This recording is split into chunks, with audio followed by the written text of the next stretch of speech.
m'appelle Emanuela, je représente la France dans cette 11e édition du festival Timizart qui présente les bijoux et les bijoutiers de Tiznit et pas seulement. Et moi j'habite à Tiznit et c'est ici que j'ai appris mon travail de bijoutier. Et dans ce festival, j'expose en partie mes bijoux et en partie des pierres avec lesquels on fabrique des bijoux pour faire connaître aussi à les personnes des différentes pierres de ce qu'on a l'habitude de voir. Ici, ça a commencé l'animation. Je crois que bientôt, ça aura lieu l'inauguration du festival et que ça sera un bon festival comme ça l'a toujours été pour la ville de Tiznit.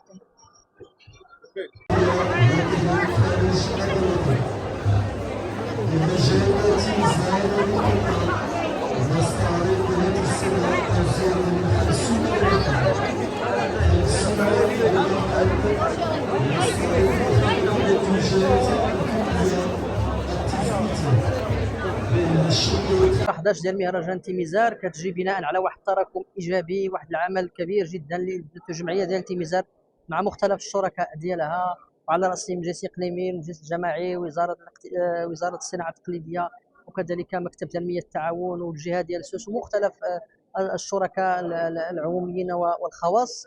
وهذه ثمره مجهود مشترك. وطبعا انتم كتشوفوا الرواج اللي كاين على مستوى المدينه، الحركيه اللي كاينه منقطعه النظير، وكتشوفوا كذلك بان العارضين عندهم ما يقولوا، عندهم ما يعرضوا، وكان عندهم لمسه ابداعيه في المنتوج ديالهم.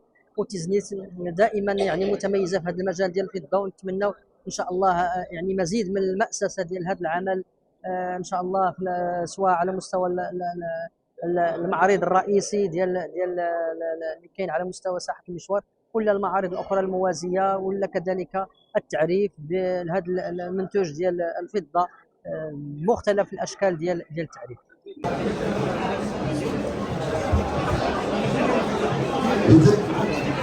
إذا تجدد الترحاب بكم مرة أخرى حضرات السيدات والسادة.